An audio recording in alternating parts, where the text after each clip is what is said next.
Untuk mendengarkan firman Tuhan, marilah kita bersatu di dalam doa.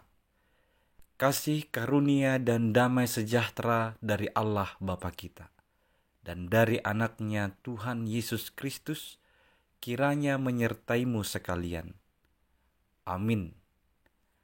Ayat harian untuk kita pada hari Senin 9 September 2024 tertulis di dalam kitab 2 Tawarikh pasal 18 ayat 4.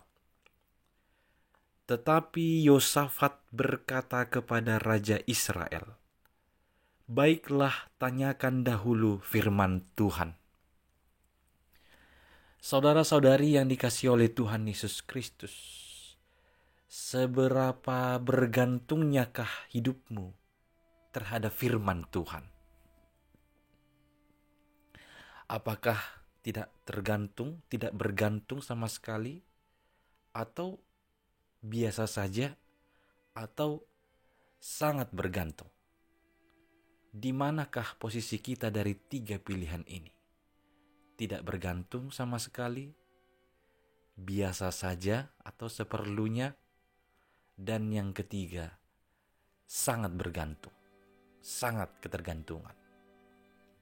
Seberapa besar frekuensi kita melihat firman, membaca firman untuk menghadapi setiap hal dalam kehidupan kita? Seberapa besar frekuensi kita mencari apa kata firman dalam menjawab segala pergumulan yang kita hadapi? Seberapa sering kita melihat firman, menjadikannya suatu pedoman untuk melakukan segala hal dalam kehidupan kita? Ini sangat perlu untuk kita jawab, kita renungkan. Kalau pemazmur berkata, firman Tuhan bagi dia adalah terang bagi kakinya, terang bagi jalannya, dan pelita bagi kakinya. Jadi dia tidak akan terantuk, dia tidak akan tersesat, karena firman Tuhan yang menerangi setiap langkahnya. Dari kisah Yosafat dan Ahab. Yosafat adalah raja Yehuda, kemudian Ahab adalah raja Israel. Kebetulan dua tokoh ini adalah besanan. Jadi Yosafat itu adalah besannya Ahab, raja Israel.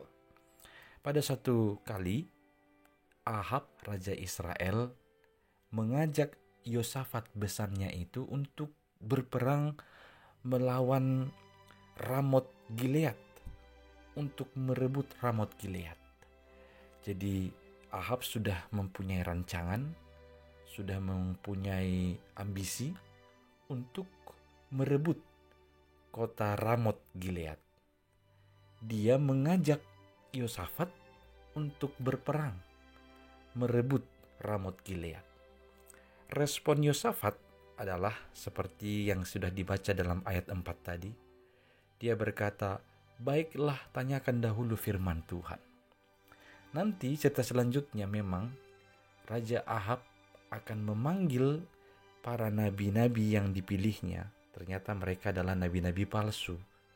Jadi mereka ditanyakan, mereka dalam jumlah yang banyak, ada hampir 400-an orang, ya sampai dengan 400-an orang, ditanyakan oleh Raja Ahab tentang bagaimana firman Tuhan jikalau kami berperang melawan Ramot Gilead.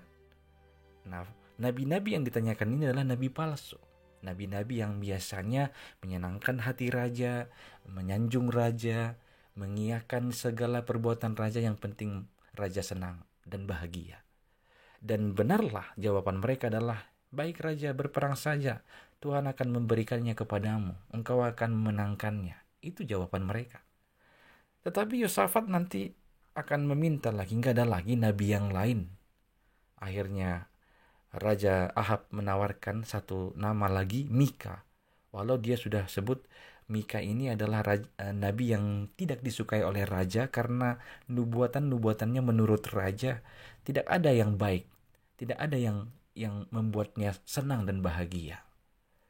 Dan Mika adalah seorang nabi yang benar yang menyampaikan firman Tuhan yang sesungguhnya.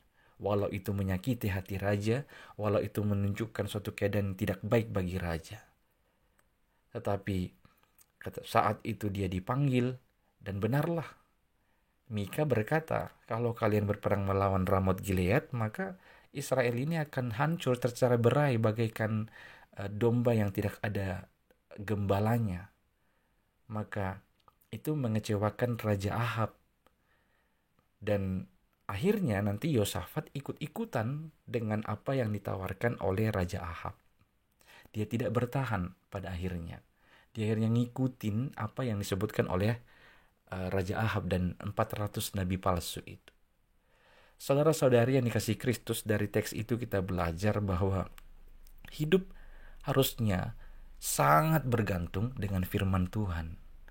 Dan kita harus bertahan walau ada banyak cobaan, ada banyak tawaran-tawaran yang memberikan kemudahan, memberikan kita kesenangan, memberikan kebahagiaan, menyanjung kita. Janganlah kiranya kita berpaling dari kebenaran firman Tuhan. Biarlah kita senantiasa mendengarkan petunjuk Tuhan dalam segala hal, supaya firman Tuhan itulah yang menuntun kita berjalan melakukan setiap hal sesuai dengan kehendaknya. Saudara-saudari yang dikasihi Kristus, marilah untuk menghidupi kerinduan membaca firman, merenungkan firman, dan menghidupi firman Tuhan, menjadikannya sebagai pelita bagi kaki kita dan terang bagi jalan kita. Biarlah firman Tuhan menjadi petunjuk dalam perjalanan kehidupanmu kini sampai selama-lamanya. Amin. Kita berdoa. Ya Tuhan Allah, terima kasih pada pagi hari ini Engkau senantiasa mengingatkan kami untuk bergantung sepenuhnya kepada firman-Mu, mau mendengarkan firman-Mu sebagai petunjuk dalam perjalanan kehidupan kami. Ya Tuhan, kuatkan kami menghidupi firman-Mu, merindukan firman-Mu setiap saat dalam kehidupan kami. Dalam Kristus Yesus kami berdoa kepadamu. Amin.